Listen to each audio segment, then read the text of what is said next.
2019 के पैरा 89 तरफ, my government is decided to implement the process of national register of citizens, ये उनका presidential address में वादा है।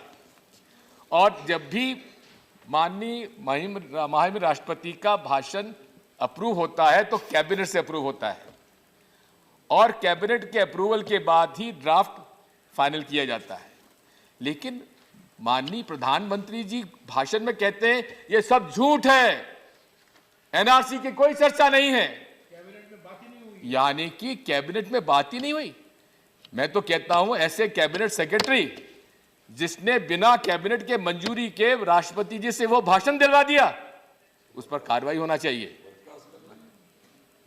तो रिटायर हो चुके हैं, अब क्या बर्खास्त करिएगा।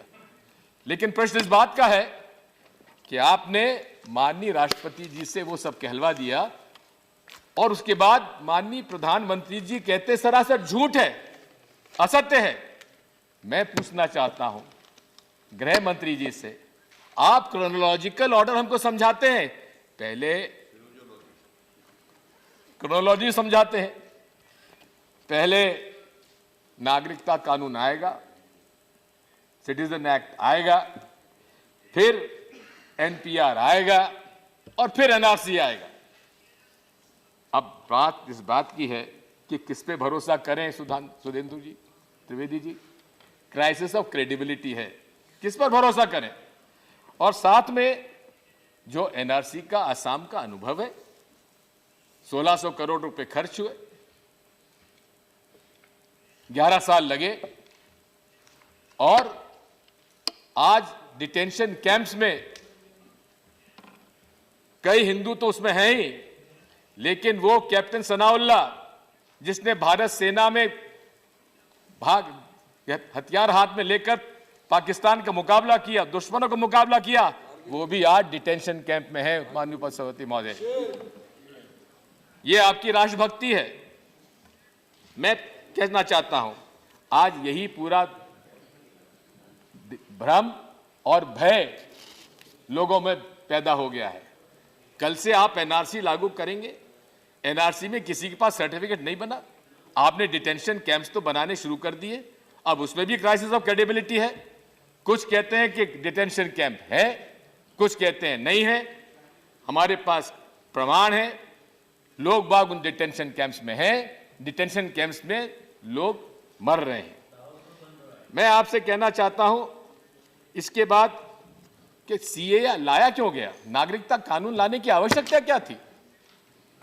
आपको जिसको मर्जी थी आप नागरिकता उसको दे देते, किसने मना किया था आपको? आपने क्या अदनान सामी को नागरिकता नहीं दी थी? दी आप लोगों ने।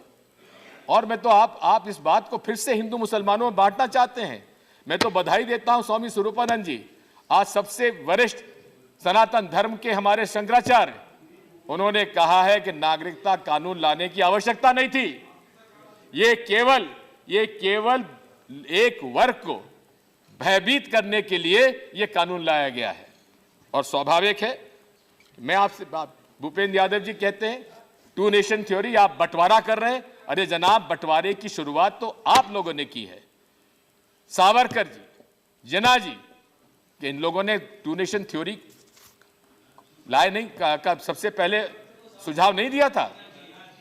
जी हाँ, सावरकर जी और जिन्ना जी, क्योंकि आप लोगों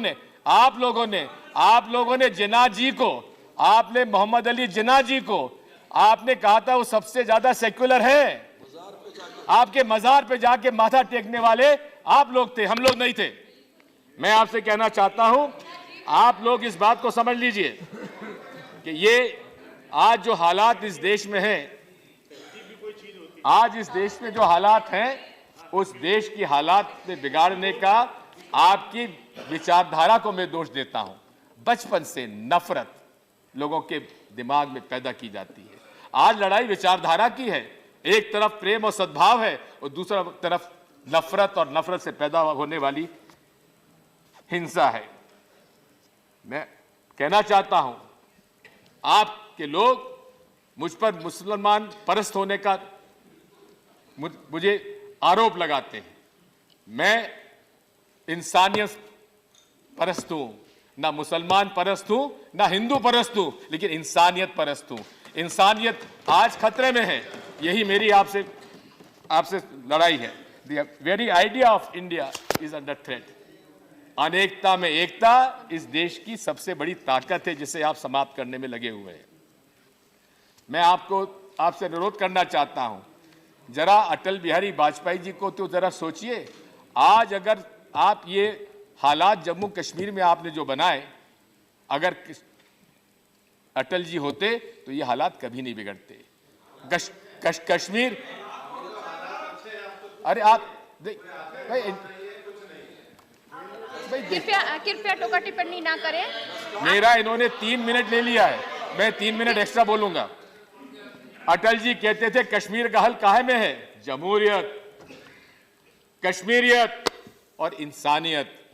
आपने JNK के 370 हटाकर बिना जम्मू कश्मीर के लोगों के पूछे आपने अटल बिहारी वाजपेयी की आत्मा को जो पीड़ा दी होगी, आपको भुगतना पड़ेगा। मैं आपसे कहना चाहता हूं, पूरे आप आज भी तीन हमारे भूतपूर्व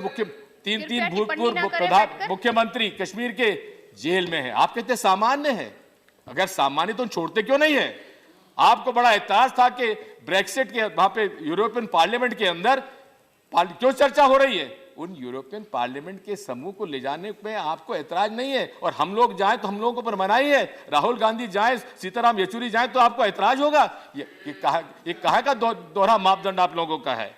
मैं आपसे कहना चाहता हूं कि आज गुलाम नबी आजाद साहब को सुप्रीम कोर्ट से आदेश लेना पड़ा, उसके बाद उनके घर जा पाए। माननीय सभापति महोदय, भूपेंद्र यादव जी रामधुन की बात कर रहे थे। महात्मा गांधी को आपने शायद पढ़ा नहीं होगा, आपने तो बंच ऑफ थॉट्स पढ़ के आए होंगे, या सावरकर पढ़ा होगा। महात्मा गांधी आपने नहीं पढ़ा। रघुपति राघव राजा राम, ईश्वर अल्लाह तेरे नाम, ये मूल भावना थी महात्मा गांधी की, जिसको आप भुला रहे हैं। सुन लीजिए, ये सम्मति दे भगवान, आपको भी सम्मति दे भगवान, आपको सम्मति दे भगवान। मैं आपसे कहना चेयर को एड्रेस करें। जी, मैं आपसे कह रहा हूं, आपके माध्यम से कहना चाहता हूं कि हे,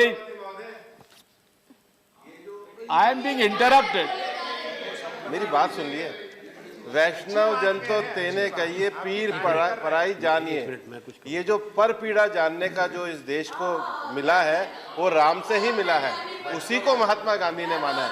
वैष्णव जन, ये राम ही है, वही संस्कृति है, और उसी संस्कृति से आप भी दिग्विजय। आप मुझे संस्कृति और संस्कार मत बताइए, और धर्म मत बताइए। नहीं, मैं सनातन धर्मी हूँ, मुझे आपसे सीखने की आवश्यकता नहीं है। और मुझे मेरे बचपन से गांधी को ही पढ़ा है। गांधी आप हमें मत सिखाइए। क्या हो रहा है? गांधी का कृपया बोलने देने। एक इसमें माफ करना, एक स्पष्टीकरण आपसे चाहता हूं माननीय, कि जितनी बार इसमें इनको टोका टोकी हुई है, वो समय कैलकुलेट करके जोड़ा जाए इनके समय में, वरना ये अन्याय होगा। मैं सबसे अनुरोध करती हूँ। अनुरोध नहीं, समय जोड़ दीजिए। नहीं, समय जब इधर से कही जाती है, उधर से टिप्पणी होती है, उधर से टिप्पणी होती है, दोनों की तरफ से ये है कि आप लोग धन्यवाद, जो बात अपनी रख रहे हैं वो अपनी सहमति बात दी, रखें, बीच में टिप्पणी ना करें। महोदया, आपने मुझे अनुमति दी, बहुत बहुत धन्यवाद। मेरा आपसे अनुरोध है, अभी आप हमारे नकवी साहब चले गए, कह रहे थे इस देश के मुसलमानों ने भरोसा किया, इसको हिंदू राष्ट्र नहीं बनने दिया। भाई, आप अपने आप को कॉन्ट्रडिक्ट कर रहे हैं। हमें इस बात का गर्व है कि यहां के मुसलमानों को भरोसा था महात्मा गांधी पर, यहां के मुसलमानों को भरोसा था पंडित जवाहरलाल नेहरू पर, सरदार पटेल पर, और शेख अब्दुल्ला साहब को भी भरोसा था हमारे फ्रीडम फाइटर्स पर, महात्मा गांधी पर, पंडित जवाहरलाल नेहरू पर। इसलिए आप बांटने का प्रयास मत करिए, मैं आपसे अनुरोध करना चाहता हूं, क्योंकि ये देश सबका है, और विशेषकर आज जो आग लगी हुई है पूरे देश में, विशेषकर छात्रों में, युवकों में फ्रस्ट्रेशन है, नौकरियां मिल नहीं रही हैं, सामाजिक तनाव बढ़ता जा रहा है, लिंचिंग चारों तरफ हो रही है। आज यही नहीं है, इंटरनेशनल एरियाज में भी, इंटेलेक्चुअल्स में भी इस बारे में चर्चा हो रही है। इस बात को थोड़ा समझिए। मैं आपसे अनुरोध करता हूं कि सबको संभालने का सब प्रयास करिए। मैं तो आपको सुझाव देता हूं, अगर यह समस्या का निदान करना है तो तत्काल नागरिकता का कानून वापस लीजिए, लोगों में विश्वास पैदा करिए। अगर आपको यहां पर इस तनाव को समाप्त करना है तो एनपीआर एनआरसी को लागू करने की बिल्कुल साफ मना कर दीजिए। अगर आपको यह विश्वास कायम करना है, क्योंकि विश्वास का संकट है, आज सामाजिक तनाव खत्म करना है, छात्रों में विश्वास पैदा करना है, तो डॉक्टर मुरली मनोहर जोशी जी ने जो कहा है कि जेएनयू का जो वाइस चांसलर है उसको तत्काल सैक कर दीजिए, तो एक बार विश्वास पैदा होगा। मैं आपसे अनुरोध करना चाहता हूं कि आज इस संकट से गुजरने के लिए माननीय सुप्रीम कोर्ट आज हमारे एक आशा की किरण नजर आती है, लेकिन साथ में आपने जो अपनी बात कही है पैरा 99 में, हमें यह हमेशा याद रखना चाहिए कि किसी भी विचारधारा के नेता या समर्थक होने से पहले हम देश के नागरिक हैं। बहुत खूब, हमारे देश की प्रतिष्ठा हमारे दलीय प्रतिबद्धताओं से कहीं बढ़कर है। मेरा यह विश्वास है कि आने वाले समय भी हम सब मिलकर अपने देश के गौरवशाली अतीत के प्रेरणा लेते हुए देश के उज्जवल भविष्य के लिए हर संभव प्रयास करेंगे और अपने प्रयासों में सफल भी होंगे। माननीय सती महोदय, प्रजातंत्र संवाद पर आधारित है। जो लोग शाहीन बाग में बैठे हुए उनसे आप संवाद की स्थिति क्यों नहीं आप स्थापित करते हैं? चर्चा करिए, मन की बात सुनाते हैं, लेकिन हम लोगों की बात क्यों नहीं सुनते हैं? उन लोग आज धरने पर बैठे हैं, महिलाएं बैठी हैं, बच्चे बैठे हुए हैं, उनसे आप बात करने की क्या दिक्कत है? चर्चा करिए। और अंत में माननीय सती महोदय, मैं एक बात आपसे अनुरोध करना चाहता हूं। जर्मनी में जब हिटलर का राज था, उस समय पेस्टर मार्टिन न्यूमलर ने जो कविता कही थी, मैं कहना चाहता हूं, first they came for socialist and they did not speak because I was not a socialist. Then they came for communists. I did not speak out because I was not a communist. Then they came for trade unionists and I did not speak out because I was not a trade unionist. But then they came for me. Then they came for the Jews and I did not speak out because I was not a Jew. And then they came for me.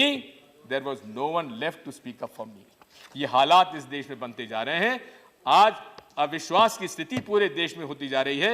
इसलिए हम औपचारिकता के रूप में तो राष्ट्रपति जी के अभिभाषण का धन्यवाद दे सकते हैं, लेकिन वास्तविकता आज अविश्वास की है, क्राइसिस ऑफ क्रेडिबिलिटी है, क्राइसिस ऑफ कॉन्फिडेंस है। धन्यवाद।